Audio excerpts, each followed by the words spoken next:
This video will describe basic GIS queries found within ArcMap. Now, a query is asking a question, in the hopes of getting an answer back.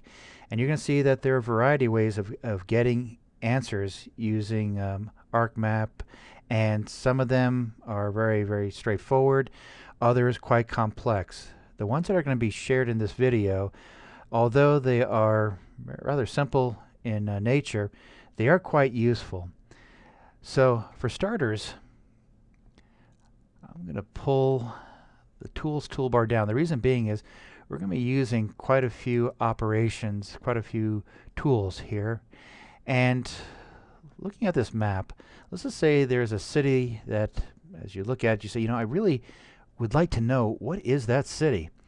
Well, if you click on this tool right here, the Identify tool, the eye in a blue circle, and if you click on the city in particular, well, look at that. It's the city of Cordoba. And, well, you see the attribute information associated with it. And by the way, you also have the location identified too. I'm going to open up the cities attribute table. Let's take a look at this side by side. Let me make this look pretty here in just a second. And there we are. Now, what you're going to see is that the same fields that are within the attribute table of cities, well, when it comes to the city of Cordoba, you're going to find all that information is there too. By the way, note one thing though, please, that what it did is it acquisitioned Cordoba. It didn't select it, it acquisitioned it. And here you see 0 out of 606 selected. And so it there was no selection that took place. Let me just leave it at that, and we're going to look into a selection in just a minute. Now, you're getting also other layers that are acquisitioned that are in the same geographic area. For instance, the country and the physiographic layer, that's also there too. Let's just say you wanted to make things a little bit cleaner. Let's just say you wanted to just have the cities come back as a response. Well, then what you would do is you would click on the cities layer, because that's the only one that you want to acquisition. And so let's try that again. Let's click on the city, and lo and behold, look at that.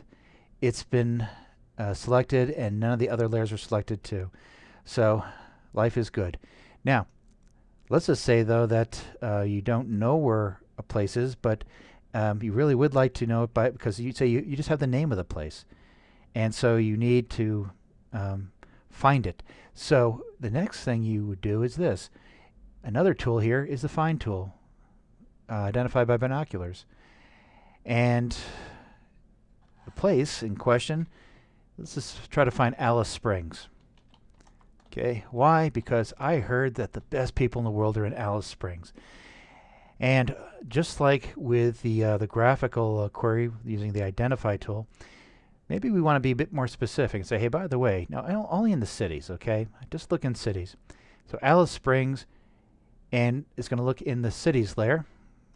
I click Find, and there is an Alice Springs, thank goodness. And where is it? Well, if you double click on Alice Springs, you would see we'll do this. What it did is it centered the acquisitioned location, and that's fine. By the way, here, you want to see some really good animation? Look at that. Amazing. Could do that for hours. However, though, that might become a little bit tiring after a while. So how do we select it now? Selecting means that it actually is going to be continually highlighted. Well, if you right-click on Alice Springs or whatever result you got, you'll see that, hey, guess what? There is a bunch of options. Oh, and one of them is Select. And there you go. And now Alice Springs is selected. Now, this brings up a good point about ArcMap, and that is that the people who designed it, they knew what they were doing. And in a lot of cases, if you're doing something and you say, hey, wouldn't it be great if I could, save this or change this color, whatever, right-click, explore. You'll be surprised at how many operations have been nested in intuitively the right places within this software. So there you go, plug in for ArcMap. And now I'm going to close this down.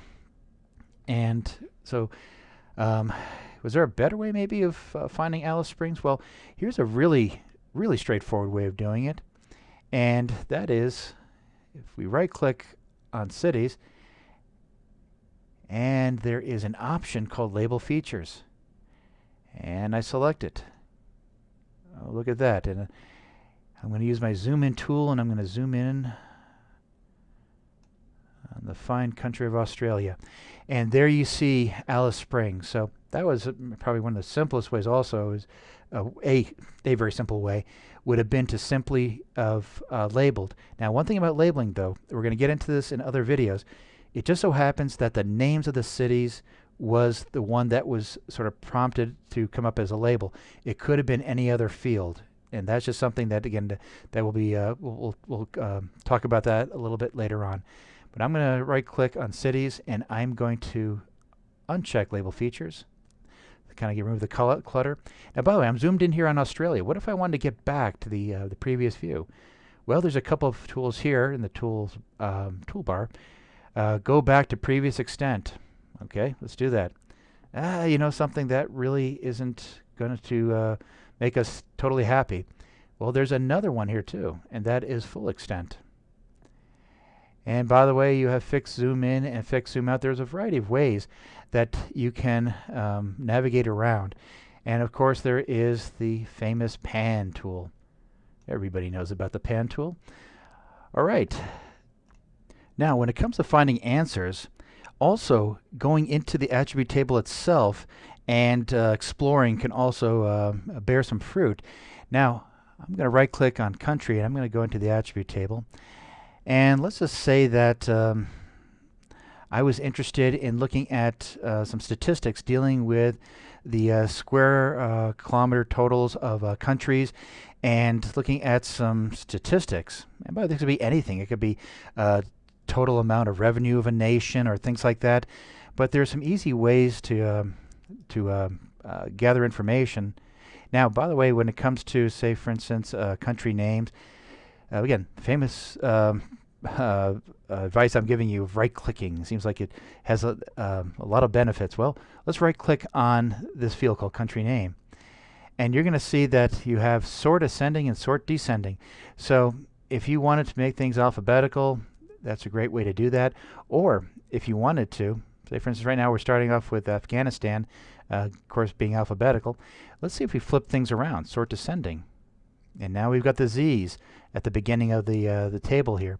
So if somebody asked you, by the way, what is the the highest population of a place, or what is the country with the lowest population, what you can do is just go right into the table and simply do what I showed you here, and not a bad way to quickly get an answer.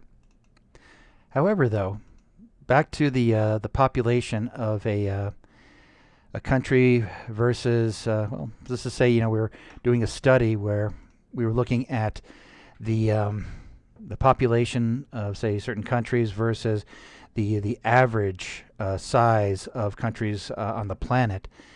Well, if you right-click on any one of the fields, in this one, for instance, again, population of country, and you go to statistics. And there you go. And here you see that you've got some general statistics. And by the way, you see one of these is minimum -9999. What that means is that quite often that's used to identify that no data was gathered. It doesn't mean that they've got mass genocide going on in that particular country. And here you see, of course, a nice little bar graph. So even within the attribute table, there are nice ways of quickly gathering information in regards to GIS data.